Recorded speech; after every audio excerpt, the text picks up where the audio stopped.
No, I'm not a writer. Okay. If I find my way home, yeah. Wouldn't it be crazy? Oh, don't you still amaze me? Wouldn't it be crazy? Oh, don't you still amaze me? Wouldn't it be crazy? Oh, don't you still amaze me? Wouldn't it be crazy? Oh, don't you still amaze me? If I find my way home, yeah. Hey y'all, what's good? Welcome back to my channel. So today's video is gonna be a little different from my normal stuff. So I normally talk about like some motivational stuff, things that I've been going through. This one kind of relates to that, but slightly different. I know that I've mentioned before about my mom passing away and losing her, so I'm gonna tell that story. When I was 14 years old, my mom passed away to colon cancer. She had had it for, I don't even know like how long that was, that time period where she was really sick, but she was sick for some time, and her journey with colon cancer was very up and down. Like, she would have her highs and she would have her lows. With me being like super close with my mom, she told me like, you know, she would be fine. So that during the entire time that she was sick, I was always under the impression like, you know, my mom said that she's gonna be good, she's gonna be good. When she got to her ending point, where it was people coming over and they were praying over her, and all of my family from Mississippi was coming to town, I kind of could tell then that things were not necessarily going the best, but I didn't really want to accept that because me and my mom, like, when I say that was my girl, like ride or die, like best freaking friend. So the day that she actually passed away, I was at home and she was on hospice. So she was downstairs, like in the kind of living room area of my Nana's house. And for those of you who don't know what hospice is, it's kind of like when somebody's getting to their ending stages of battling like any type of illness or whatever. They keep them at home because it's like, it's really not that much more that they could do for them. So they let them kind of be at home where they could feel comfortable and be around their family. The day that she passed away, I was upstairs asleep. It was about 3 a.m. and I just sat up in my bed, like literally sat up. And I was just like, I want a drink of water. And I wasn't even thirsty, but something told me like, go downstairs and get a drink of water. So I went downstairs, and one thing that I noticed like going down the stairs is that the light was on in the kitchen, which was weird because it's like 3 o'clock in the morning, so who is in the kitchen at that time? So I go down there and I see like all of my family standing around the table. It was a nurse that was there, and then also I noticed that I wasn't hearing the oxygen tank, like I wasn't hearing that, and I also, when I looked downstairs, I wasn't seeing her like breathing really heavy. So I knew that she had passed away. I just didn't say anything to anybody. I literally walked straight over to get my glass of water, and then I just didn't say nothing to them and started walking back upstairs. My auntie came up behind me immediately, and she like grabbed my arm and she was like, Kayla. And I was like, I already know. And it was really hard, y'all. Like, I'm not about to even sit here in front and be like, oh, like, you know, I'm fine now, so it's all good. Like, I still deal with this every single day. Like, I think about my mom every day. Since she's been gone, I have thought about her every single day. Like, I promise you, I have not missed a day that I don't think about my mom. But it's like, I got to the point where I realized, like, you know, she is God's before she was mine. And my mom was placed in my life for a very special purpose, and to teach me things about myself. And even since she's passed away, I have become a totally different person. Like, the way that I live, the way that I think about things is completely different. And I know that those things would not have changed. Like, I don't want to say it wouldn't have changed at all, but it wouldn't have been like, so, okay, I need to change this and that about myself if it didn't happen the way that it did. And it took me a long time to get to this place where I'm okay, and it's not like I cry every time I talk about the story. Like, I can be fine, like how I am right now, and sit and tell the story about what happened to my mom and how it has affected me in my life. But you know, it takes time. Like, it's an open wound that is never gonna fully heal. Like, I'm just learning how to deal with the pain. And I tell everybody that, like, I'm just here dealing with the pain. Like, life does not stop. And I know that my mom would not want my life to stop, and I just try to continue to do the things that I know would make her proud. To see me living out the dreams that she knew that I had, or doing things that she knows that I would be good at. So that's why I'm here, and that's why I'm telling this story, because I know that there's a lot of people that go through that struggle of losing their parent, and it's a really tough thing, y'all. Like, it's not easy at all. But you know, I'm here to tell you all how I feel as though my mom has still been in my life since her passing. It's really weird, but I'm gonna tell it. So the first things that were happening when my mom passed away that made me realize like she was still there for me was having dreams about her. And I still do. The dreams was so weird about them, y'all. It literally happened, spaced out amongst like months. Like, there might be like months and months that go on and I won't have the dreams. And then like the dreams will pick up exactly where they left off. So when she first passed away, I was having the dreams a lot more frequently. And then like as time has gone on, like I don't have the dreams as much. But basically in the dreams, it's like she's still here, she's still alive, but she's away. And she's doing what she has to do to take care of herself, but she's always present in my life. So in the beginning, when I first started having the dreams, it was like I was on the phone with her and we were just talking, and she was just like, you know, Kayla, I'm sick and I'm away in this different state trying to get help and stuff like that, but I'm always here for you. You could call me whenever you want to.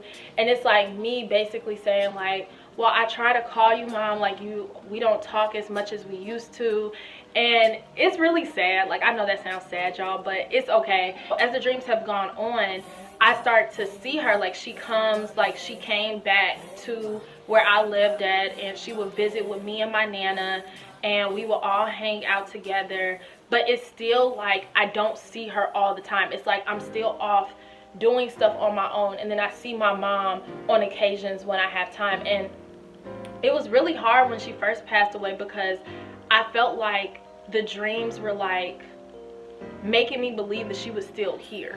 So I'm feeling like in the dream she's still here, and I just was like, bro, like I'm crazy. Like, it's something really wrong with me.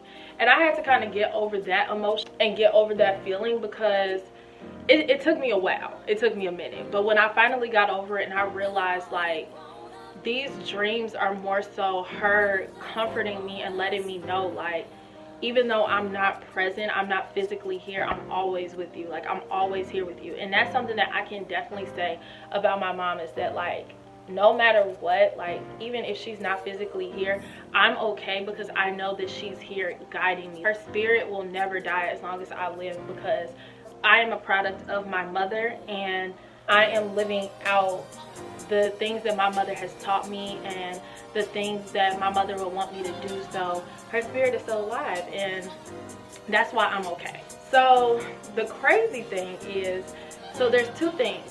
One, I always see the numbers 1127.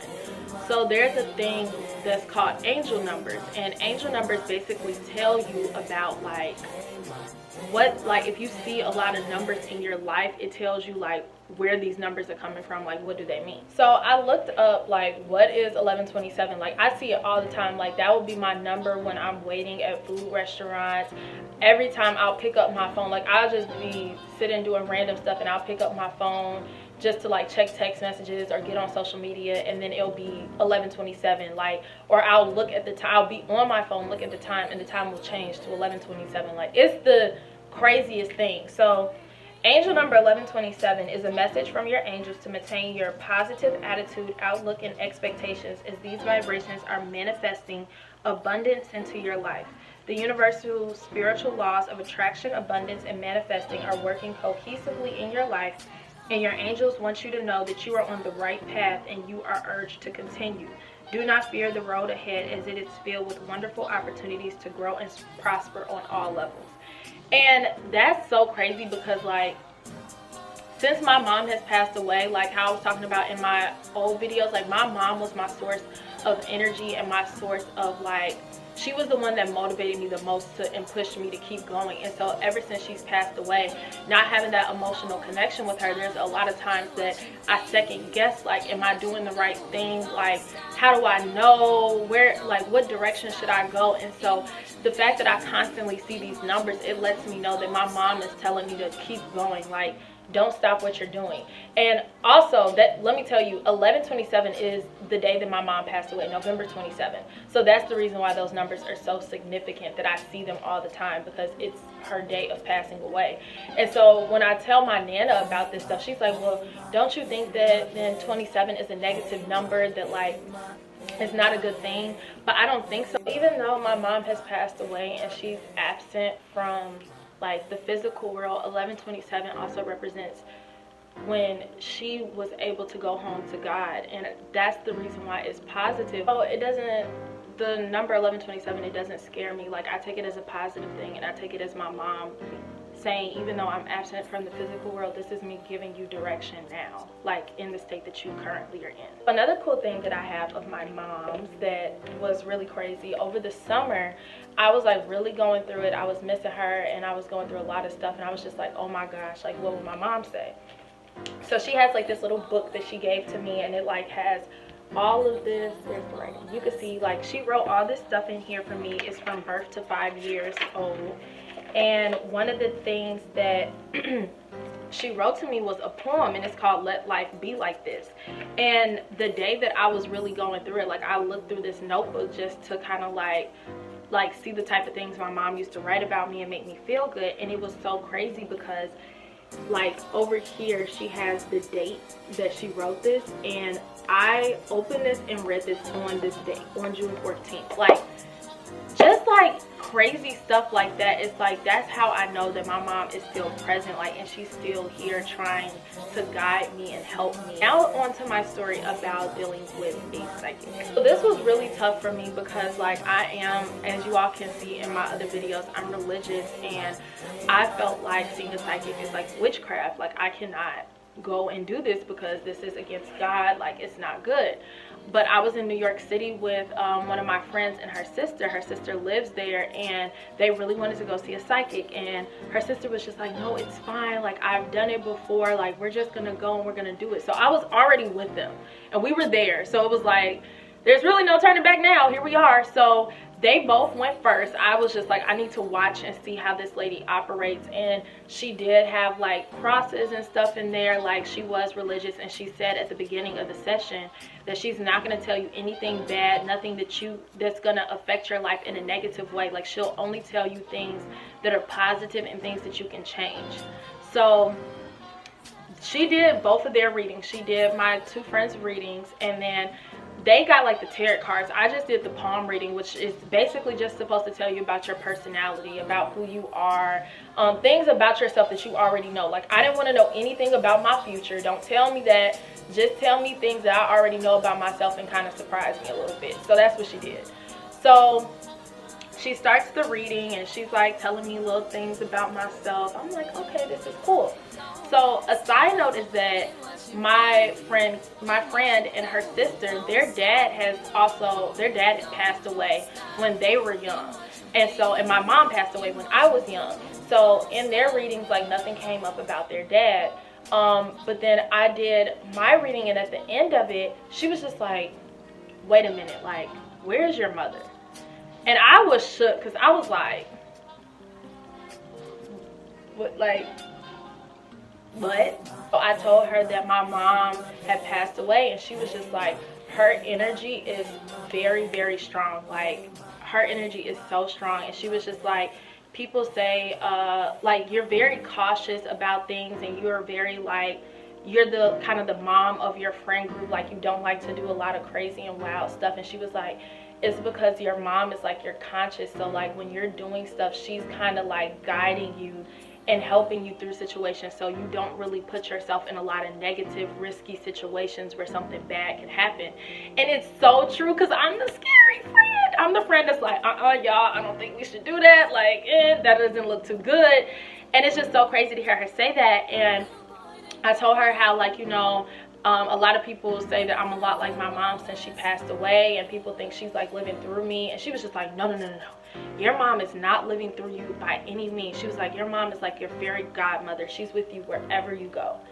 And that made me feel so good, because honestly, y'all, I did the little palm reading with the expectation and the hoping and wanting to hear something from my mom. So to get that reassuring feeling like my mom is watching over me, my mom is here for me, like she loves me. I knew these things already, but like to hear that validation from somebody, and they didn't even know like what was going on in my life, it was just like, wow, like she's really here, like she's really here helping me, and she's always with me. And it was just such a good feeling, y'all. Like, so that's why I was asking on my social media if you all think that psychics and mediums are real, because I was very skeptical about it before going into that. But after having that experience, it really changed my entire view on it. I was just like, yeah, like this is real. And I feel like there are people out there that aren't real and people that are using it for negative, but I do believe that there are people that are using, like,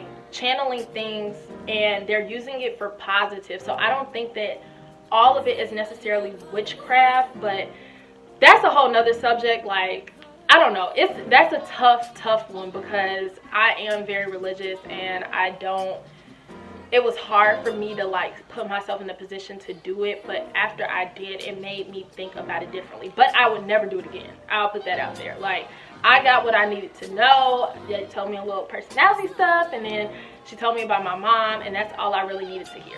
So I hope that you all like this video. I have some really big plans for my videos for over Thanksgiving break. So because I'm not going to be in school, I'm going to be hitting y'all with video. So stay tuned to my channel. Share with your friends. Like this video. Comment. Tell your friends to subscribe. And if you're watching and you haven't subscribed yet, click that button. Do it. So alright, y'all. I'll check y'all out later. Peace out.